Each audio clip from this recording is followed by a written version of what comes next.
Je m'appelle Jaworek Michel, c'est un nom d'origine polonaise. Ma mère était arrivée en 1937, bonne de ferme à Chelade dans le Cantal. Emmanuel Correa, je suis né à Pau en 1969. En août 2008, on est venu s'installer. Je m'appelle Françoise Maury, mon nom de jeune fille, Fernandez. J'ai 64 ans. Je suis retraitée professeure d'histoire et je suis née donc en 1948 au bac d'Allanche, dans la maison familiale, maison où sont nées aussi mes sœurs en 1953 et en 1956. Alors moi je suis d'ici, à l'origine, donc je suis née ici. C'est mon père qui habitait le village. Toute la famille du côté de mon père, ma mère est parisienne. Et donc on a vécu toute notre enfance ici, adolescence aussi, puis après au moment du lycée, etc. Pour les études, on est parti un peu plus loin. Je suis née en 30, j'aurai 81 ans au mois de septembre. D'accord. Et vous avez toujours vécu à la Gaudibel? Eh bien oui. Mes parents ils étaient à la Gaudibel, ils étaient propriétaires, quoi. Enfin, ils exploitaient des fermes. Mes parents faisaient le sanitaire, puis ils faisaient le Cantal. Et moi j'ai continué, j'ai fait ma vie, j'ai fait paysanne. Mon père et ma mère étaient agriculteurs. Mon père avait une petite exploitation d'une vingtaine d'hectares. Il élevait des vaches laitières, des salaires. Dans ma plus petite enfance, il pratiquait encore un peu de polyculture, on faisait encore la moisson. Ça, c'est le souvenir des échardes dans les doigts. Mais ça s'est très vite spécialisé. On va dire que dès les années 58 à peu près, on a consacré uniquement l'exploitation à l'herbe et à la vache. Moi, je garde un très bon souvenir de cette époque. Je ne garde pas une nostalgie de « c'était mieux avant », pas du tout. C'était rude, mais on travaillait beaucoup à la ferme. Donc j'ai gardé les vaches, ce qui fait que mes vieux copains que je retrouve à Allanche quand je monte de temps en temps, il y en a plusieurs avec lesquels on a gardé les vaches. Et parfois on les a pas trop gardées, hein, elles sont parties dans le champ d'à côté parce qu'on rigolait, parce que c'était un bon moment. Et nos horaires étaient rythmés par le train.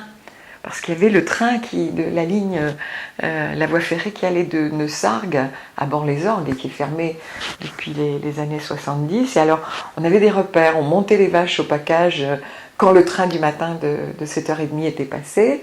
On les redescendait quand le train de 11h15 était passé pour les emmener boire dans une parcelle où elles attendaient jusqu'à l'heure de la traite. On allait les rechercher à 4h pour les conduire pour la traite à l'étable, parce qu'on faisait la traite à l'étable et à la main à ce moment-là. Et puis on les ressortait après. Alors il y avait le train qui rythmait les allées et venues entre les packages qui étaient de l'autre côté de la voie ferrée et de la rivière. Je viens de passer mon bac agricole donc l'année dernière. Oui, on a plein de projets pour ici. D'abord un projet agricole, d'élevage de chèvres. Le but, ça serait peut-être de partir avec la race du Massif central. Il y a une race qui a été reconnue l'année dernière. Plus rustique et certainement plus adapté ici. Voilà, donc le projet c'est ça. Le projet c'est aussi de mettre des chèvres en estive l'été aussi, faire un petit peu le même système que ce qu'ils font avec les vaches allaitantes. On a des ânes aussi. Ouais. Combien? 2 pour le moment. D'accord. Voilà. Et votre projet, c'est d'en avoir plus? Ouais, mais ça viendra après. Notre projet, ça serait de pouvoir faire des randonnées aussi avec des ânes. Comme ça, j'ai dit, maintenant, on va pas faire ce qu'on voulait dans la vie quand on sera mort, ça sera un peu tard. Donc maintenant, c'est le moment de tenter le coup. Moi, je ne voulais pas vivre du tout en ville. Qu'est-ce que j'ai pu pleurer quand je suis arrivé à Lyon? Oh là là là là, affreux, des maisons. Vous avez bon marché, il y a toujours des maisons. Pourtant c'est bien, j'ai beaucoup aimé Lyon. C'est une très belle ville, c'est très intéressant, c'est tout ce que vous voudrez. En plus du coup, profiter des théâtres, des cinémas, de tout. C'était une période en plus où c'était beaucoup plus facile pour vivre en centre-ville, en étant étudiant pas très argenté. Donc j'ai très bien profité, impeccable. Voilà, j'en ai fait le tour. Et moi ce que je voulais c'était être là, voilà, au milieu des champs, avec de la pierre ou du bois. et puis bon, être aussi, vous voyez la pierre là, on ramasse les cailloux des champs, on les bâtit soi-même et puis ça fait du très beau mur et c'est impeccable. Il n'y a pas besoin de passer chez les grands marchands de matériaux qui vous donnent des choses toutes normées, puis le mode d'emploi, puis vous devez le faire comme vous arrivez à un point où vous dites mais si vous savez si bien faire, faites-le à ma place, moi j'ai plus d'intérêt à le faire. Puisque c'est comme ça, ben faites-le. Tandis que là, quand on le fait quoi. Il faut s'y mettre soi-même, donc l'intérêt il est là quoi. vraiment dans le fond. Qu'est-ce que c'est qui vous anime? Qu'est-ce que c'est qui est moteur pour construire ces projets avec ces animaux dans ce pays-là? Ben, c'est le fait de travailler dehors, le fait de travailler, déjà d'être son propre chef, entre guillemets, quoi, de décider, d'être un petit peu autonome, et puis d'être en accord avec un choix de vie un petit peu, quoi, en lien avec la nature, faire le plus possible de ventes directes, entretenir l'espace. Ouais, tout ce genre de choses se rejoignent en fait. Et travailler au rythme des saisons, avoir la saison du lait, après la saison d'hiver, la saison un peu plus touristique, etc. Moi j'aime bien vivre comme ça, quoi. Enfin, ouais. Et ce paysage-là particulier a une importance? Ah oui, ouais, c'est sûr. Mais ça c'est parce que j'y suis née, je pense, j'y suis attachée. Puis c'est... Pour moi c'est comme un petit peu un désert, enfin, c'est magnifique, quoi. Je trouve ça vraiment... Ouais, on retrouve pas vraiment ce genre de paysage-là ailleurs en France. Il y a beaucoup de régions que j'aime beaucoup en France, mais là, c'est vrai que c'est magnifique, quoi. Le Cézallier, ces grandes terres. C'est pas forcément un pays attractif comme ça.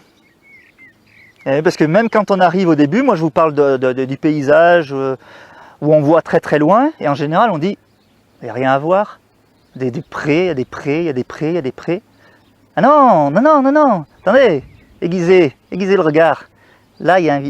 Ah oui, et là-bas il y en a... Ah ben oui, puis là il y a... Ah oui, parce que tous les villages sont toujours dans un repli de terrain pour se protéger de l'hiver. Donc dans un premier temps, on a l'impression que c'est tout vide. Mais en réalité, c'est toujours tout plein. Mais il faut savoir où. Et il y a des indices, on les voit les maisons, mais enfin bon, elles s'intègrent dans le paysage, donc ça jure pas. Ce qui fait que dans un premier temps, les gens qui risquent d'arriver à la va-vite pour 2 jours dans le Cézallier risquent, s'ils sont très grands randonneurs de haute montagne et tout, ils vont trouver ça super. C'est le côté pleine nature à fond. Par contre, si c'est comme la majorité des touristes qui aiment bien quand même voir un peu du monde et pas se retrouver dans un désert après avoir quitté le métro bondé, ça fait trop de vide tout d'un coup. Donc là, s'ils passent que 2 jours, ils ressentent que le vide. Et il est trompeur, ce vide. Voilà. Et je pense que c'est un peu pareil aussi pour dans le Cézallier. Moi, ce que j'ai trouvé, c'est aussi l'accueil des gens. Non, ici, c'est vraiment une population gentille. Je dis pas qu'il n'y a pas la nature humaine qui fait de temps en temps qui ressort, ça, c'est d'accord. Mais enfin, grosso modo, dans l'ensemble, c'est quand même une population gentille, accueillante. Alors moi, ce qui nous impressionne, on en parle avec d'autres, personnes qui sont venues s'installer ici, mais qui viennent ici pour les vacances. Mais par exemple, en comparant là où on était en Aveyron, le maire était toujours sorti du même patelin, du même hameau, alors qu'il y en avait plusieurs sur la commune, toujours du même. Ici, il y a déjà eu des maires étrangers. Quand je dis étrangers, c'est pas du village d'à côté, c'est de beaucoup plus loin. Voilà, il y en a déjà eu, quoi. Donc c'est une autre mentalité. Donc pour vous, c'est un témoignage d'ouverture plutôt. Oui. Ah oui, c'est un témoignage d'ouverture aussi. Ouais. Et comment vous l'expliquez? Ça vient d'où Alors je sais pas, on pourrait dire que c'est la... Enfin, je sais pas d'où ça vient. On peut dire que c'est la montagne. Peut-être la montagne fait quelque chose, parce qu'il y a un climat qui est rude. Je pense que ça doit aider. Il y a forcément une entraide qui se fait. Il y a un ensemble. Et puis bon, c'est vrai que quand vous venez ici, ça fait pas de mine. Vous avez des maisons, quand vous arrivez la première fois, nous on sortait d'un village où il y avait 5 monuments classés. Ici, vous n'avez pas ça. Mais vous avez par contre une atmosphère. Nous, il y avait 5 monuments classés et c'était mort. Et ici, vous n'avez pas le monument classé, mais c'est plein de vie. Moi, je dirais avant tout, il y a beaucoup d'espaces très habités. Et en ce sens, les seules personnes que j'ai entendu parler avec la même notion de beaucoup d'espaces, mais habités, très habités, c'est les gens qui reviennent du Canada. Voire des États-Unis quand on n'est pas à New York. Quand on est vraiment aux États-Unis, l'essentiel du pays. Alors chez eux c'est pire, parce que nous il y a 3 km, 5 km entre chaque village, et on parle de village. Dans le Cézallier il n'y a pas de maison isolée. En Velay oui, mais ici non. Les maisons sont toujours accolées, c'est toujours très sociable. Il y a une sociabilité très forte. Il y a peu de très grosses fermes qui vident le village, comme c'est le cas en Planaise par exemple, où on a la grosse ferme et puis le village un peu à l'écart. Là non, c'est toujours par village, et une solidarité qui a fonctionné, qui fonctionne encore. Après c'est une question d'humeur aussi, de qui habite à un moment donné dans un village, hein, mais généralement on entend quand même beaucoup dire que les gens font des travaux en commun actuellement, même pour les travaux des champs modernes où il y a besoin de plein de tracteurs tout d'un coup pour l'ensilage ou autre chose, hein, ils se mettent ensemble. Donc ça c'est une particularité, c'est le fait qu'elle soit très habitée, mais il y a beaucoup d'espace. Ben, les sons, c'était les cloches des vaches. Hein. Ah oui, alors, ça c'était très prenant. Par contre, il y a un son qui est très présent là, en ce moment, là, au mois de septembre, le brame du cerf. Je n'ai jamais entendu bramer de cerf dans les bois autour de chez moi. C'est quelque chose de très récent, c'est depuis la grande tempête de 99, où les hardes ont été chassés de la forêt de Chalinard, là-bas,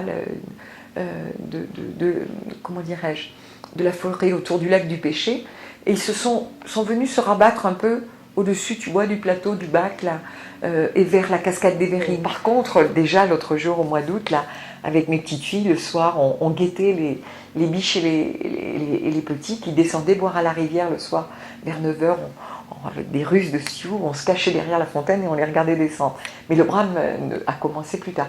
Et dans mon enfance, aucun souvenir du brame. Il n'y avait pas, les cerfs n'étaient pas là, n'étaient pas présents, alors que c'est un bruit presque touristique aujourd'hui, tu vois. Les sons, c'est ça, c'est la rivière aussi. Alors, la rivière, ça a accompagné toute mon enfance, ce bruit de l'eau, la fontaine à côté. Les tracteurs, c'est venu beaucoup plus tard, mais c'est les sonnailles des vaches. Les bruits d'enfance, c'est les sonnailles des vaches. Beaucoup. Oui, il n'y avait pas le bruit du laitier, le camion du laitier avec le klaxon du laitier, oui. La trombe du caïpha, l'épicier de Sainte-Anastasie qui faisait la tournée avec son camion, ouais. Je pense aussi à un truc qui était exotique à l'époque pour nous, qui avions un imaginaire qui n'était quand même pas sollicité comme aujourd'hui par la télévision, c'est les roulottes, les roulottes des bohémiens qui campaient au pied de la côte à Maillargues, là à côté de ce qui est aujourd'hui le terrain de football d'Allange.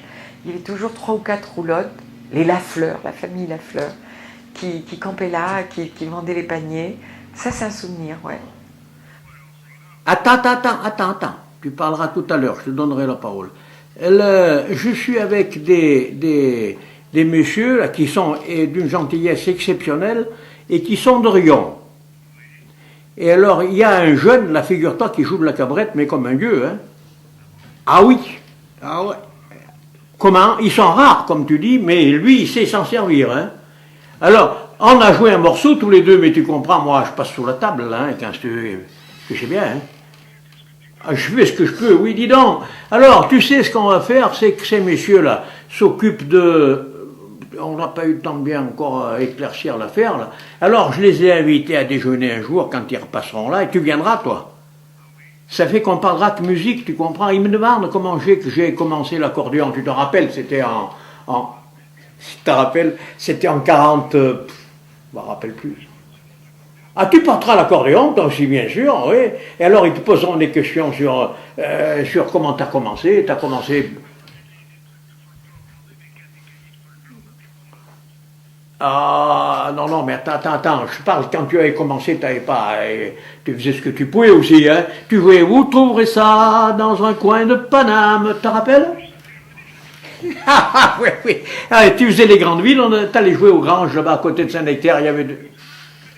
Oui, en vélo, et puis on te portait l'accordéon, bien sûr. Attends, mais tu te rappelles de tout ça, tes débuts, toi, c'était Marius Saboutier qui t'avait un peu dégrossi avec le... Ah, il t'écrivait les notes sur un papier, il connaissait un peu le solfège, alors... On parlera de musique, hein, je pense, hein, c'est tout, hein. Alors tu comprends, il me demande le parquet, comment j'avais fait, tu sais bien comment j'avais fait, toi tu étais parqueteur aussi, mais tu l'as fait moins longtemps que moi.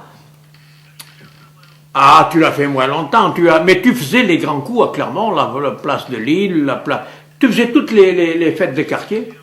Ah, et les salins, oui.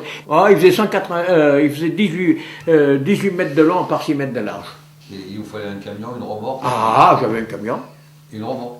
Ah non, le camion, je le chargeais dans le camion, et puis je cherchais un gars j'avais le scooter de ma femme, là. Ma femme était postière, alors bon, je prenais son scooter, et puis je cherchais un gars, je lui payais un canon, tu me donnerais pas un coup de main à charger le scooter, alors j'avais une échelle, je roulais le scooter sur l'échelle, et puis je le mettais dans le camion, je rentrais l'échelle, je payais un canon au gars, je lui donnais la pièce, et puis je m'en allais, et puis de Ruines, j'allais au Sang Diable, en arrivant, j'appelais un gars pour me donner un coup de main à décharger le scooter, je laissais le camion, à l'endroit où je devais monter le parquet le lendemain, je prenais le scooter, je rentrais chez moi, et le lendemain, j'allais monter le parquet mais j'allais loin, hein. Et pour le monter, il fallait être combien? 2. À 2 vous montiez? Ah oui, oui. Donc il fallait trouver un gars sur place à chaque fois? Ah oui, il fallait être 2 pour monter, oui. 18 mètres de long, hein, voilà. Ah ouais. Mais je l'ai fait 33 ans, ça. Et après vous faisiez des entrées? Ah mais je faisais les entrées après. Et je faisais la buvette, le casse-boîte, je trouvais toujours un gars qui faisait taper, ça gagnait 2 ou 3 sous. Hein. Ah, c'était ça. Oh, carrément, après la guerre, il n'y avait pas de solo, on ne connaissait pas ça. Hein. Ils arrivaient à faire danser Ah ben, à Briord, là où ils montaient sur la table, les gars, et puis voilà, il y avait une table, ils étaient 2, avec le batteur et vas-y Toto, hein. Mais bon, c'était dans les salles, il n'y avait pas de parquet salon. Là. Après la guerre, il n'y avait pas de parquet. Hein. Non, non, les parquets sont venus après. Vous avez utilisé le parquet salon, ou c'est vous qui jouiez, par exemple? Ah oui. Ah oui, les premiers temps. Je montais dessus, là-bas, et on était 3, ça faisait pas beaucoup de bruit dans le grand parquet. J'attendais les gens qui rentrent, mais bon, il y avait un peu de monde, mais on n'avait pas. Il fallait se contenter de ce qu'il y avait. Hein. Mais après, je faisais de location aussi, quand on voulait me le jouer. Et votre orchestre, c'était quoi? Canon le Nègre. Ou alors je l'avais baptisé comme Arc-en-Ciel, je crois. Oh, j'ai bien des cartes encore, je trouve ça. Ça, 60 ans, pour 60 ans. Et vous étiez combien dans l'orchestre? 3. 3. Les grands coups, des fois 2, quand il n'y avait pas de sous, il fallait payer les gars aussi. Alors je ménageais aussi. Hein.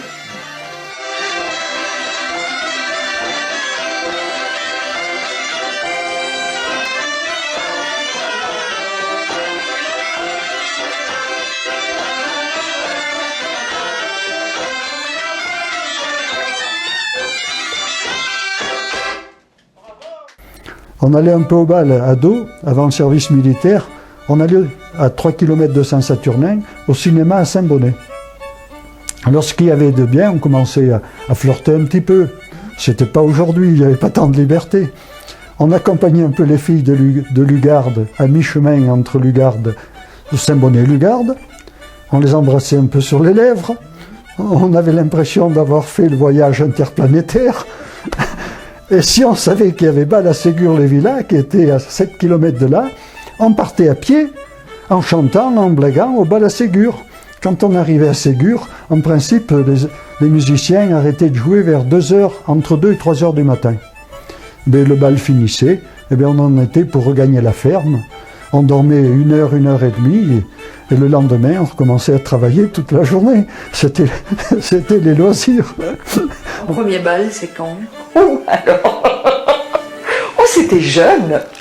C'était jeune quand j'y pense. Ça devait être en 3e, là, tu vois. Ça devait être 63, 64, seconde. Oui, c'était ça. Et alors, quand est-ce que tu y as été? Comment? C'était quel... Ah ben, c'était sous parquet salon, le bal de la Saint-Jean à Allanche, avec le parquet qui était construit à côté du monument mort. Il y avait un orchestre là, et voilà. Et puis il y avait 2 rangées de bancs, tu sais, le long. Et c'était comme à la foire. On était alignés et on attendait le cavalier qui nous invitait à danser. C'était marrant.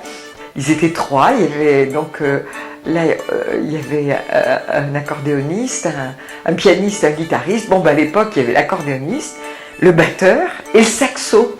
Alors ça, c'était... Voilà, et bon, et puis voilà, et c'était le bal. Et puis après, finalement, je me rends compte que vers 17 ans, par là, alors là, on s'expatriait un peu plus loin. Je te dis, on allait au bal à Neussargues, au bal à Marcenat, au bal au Bru, tu vois, c'était... Alors toujours le même schéma, le parquet salon, au milieu des prés, quand il n'y avait pas de grande place, et le bal, voilà. Ça, c'était des beaux souvenirs. On apprenait sur le tas. Alors on repérait les bons cavaliers, hein, je vais te dire. On repérait les bons cavaliers. C'était pas forcément les plus C'était pas l'amour est dans le pré, hein. C'était pas forcément les plus sexy, mais il y avait des danseurs qui étaient quand même supérieurs à la moyenne. Alors là, à ce moment-là, je peux vous dire qu'on a eu un bon orchestre. Ah oui. Là, alors, c'était le top, hein, pour l'époque. Oui, oui. Parce que on s'est retrouvés tous les deux avec mon père, et vu le succès qu'il y avait dans ces parquets salons qui étaient bourrés pendant 3-4 jours, il fallait être un peu à la hauteur quand même, on ne peut pas passer pour des minables. Alors, mon père avait la chance, dans son métier de négociant voyageur à la région parisienne, d'avoir un client qui s'appelait Raymond Clare. Raymond Clare, qui était polyvalent. Lui, alors, c'était la contrebasse, la clarinette, le chant, animation, il faisait tout. Donc, un gars pour un orchestre formidable. On avait un guitariste sensationnel qui s'appelait Jimmy Blondy. Vous avez entendu parler de Brassac, du bassin minier là-bas. Hein, un blond, blond, qui sifflait en jouant de la guitare, il jouait la guitare à perfection. Hein. On avait un batteur qui venait d'Arpajon-sur-Seine, mon père au saxo, et moi à l'accordéon. Mais je veux dire qu'on avait un sacré orchestre, là ça joue. Alors on l'a fait pendant 4 ans ou 5 ans. Mais de 53, 50, on a fait 54, 55, 56, 57. On a fait 4 ans. Peut-être en 53, on a peut-être fait 4 ou 5 ans. Mais après ça s'est arrêté net. Et ça s'appelait comment? Notre orchestre? Oui. C'est l'orchestre Faucon, hein. Oui. C'était Faucon père et fils ou l'orchestre Faucon? Oui, l'orchestre Faucon, il savait que c'était père et fils, il le savait. D'accord. L'orchestre Faucon. Et puis ils n'avaient même pas besoin de dire, ils savaient que d'une fête sur l'autre, automatiquement, c'était nous. Alors. Votre premier sentiment, la toute première fois où vous êtes venu, et quand vous êtes revenu, ce paysage... Fabuleux. On se dit pourquoi on n'est pas ici, pourquoi on est voilà. Chaque fois qu'on s'en va, et chaque fois qu'on revient, on se dit pourquoi on n'est pas là, on n'est pas resté. Voilà, mais c'est toujours la même chose. Il y a un pincement au cœur de partir, il y a une grande joie de revenir. Voilà, c'est systématique. C'est systématique, ouais. Alors oui, j'ai découvert que les gens du parc, enfin les gens qui habitaient ici, ne se rendaient pas compte de la beauté, enfin des lieux, de la beauté des lieux dans lesquels ils vivaient en fait. Ça a été... et donc ça, je m'en suis rendu compte récemment. Bon, je le voyais, parce que chaque fois, je dis c'est quand même beau, c'est quand même beau. Puis je vois le voisin, d'accord, c'est beau, mais voilà.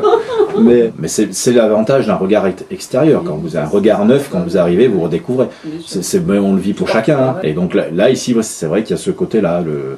C'est un endroit qui est magnifique. Moi, je dirais plutôt là-dessus, magnifique. Mais bon, il est magnifique parce que, bon, d'abord, il est magnifique tel quel. C'est la nature. Ensuite, il est magnifique parce qu'il y a quand même des gens qui ont vécu dedans et qui ont fait, qu'il est resté ou qu'il est devenu ce qu'il est devenu. Il y a aussi ça. Là. Donc, la main de l'humain, elle y est partout. C'est pas vous enlevez les humains, vous revenez dans une centaine d'années, ça sera pas pareil. Hein. Je dis d'abord venez voir. Je dis d'abord venez voir. Et puis je dis c'est chez moi. Et puis je promène le long de la rivière, le petit chemin. Et puis je monte au-dessus de Pradier, là-haut, vers la Côte d'Azur, parce qu'on a cette vue extraordinaire qu'on découvre aussi quand on arrive à Chavanon, cette espèce de balcon sur le plomb du Cantal, sur le Puy-Marie, et puis quand il fait beau, Pradier, on voit aussi du côté du Sancy, là-haut, au sommet de la Côte d'Azur. Mais c'est surtout ce balcon sur le Cantal, sur les monts du Cantal. C'est cette alternance de ces plateaux avec l'herbe, avec les vaches partout, l'herbe. Et puis ces vallées qui sont souvent très ouvertes aussi, mais en même temps avec des fonds plats. C'est l'herbe. C'est l'herbe et les fleurs au printemps. C'est la gentiane, c'est les violettes, c'est les coucous, c'est tout ça. Oui, c'est tout ça. Et puis venez manger, parce qu'il y a une grande poêle où on fait la truffade, on n'y coupe pas, hein, on fait la truffade, on est là, Oui, c'est ça aussi, c'est des saveurs, c'est des choses qu'on fait partager. Le Césalier? Oui. C'est le plus beau pays du monde. On a pas mal voyagé avec ma femme. Hein. On connaît beaucoup de pays aux 4 coins du monde. Je peux vous dire une chose, il faut aller ailleurs pour voir comme notre pays est beau. Mais ici c'est bien parce que c'est vrai qu'il y a c'est particulier. Quand vous regardez là, vous avez une vue vous partez sur la plaine, alors vous avez l'impression finalement d'être en plaine un petit peu. Quand vous passez juste le virage là-bas, derrière, que vous avez une vue sur le cirque d'Artoux, vous avez l'impression d'avoir changé d'endroit. Vous êtes dans une montagne, en pleine montagne. Vous passez au niveau de Paro, vous redescendez, dès que vous arrivez à Paro, après vous êtes presque, ça ressemble aux alpages. Donc c'est particulier, c'est un ensemble. En quelques kilomètres, vous avez l'impression de changer de monde. Donc du coup, il n'y a pas besoin d'aller ailleurs. Le monde est ici, quoi, entre guillemets.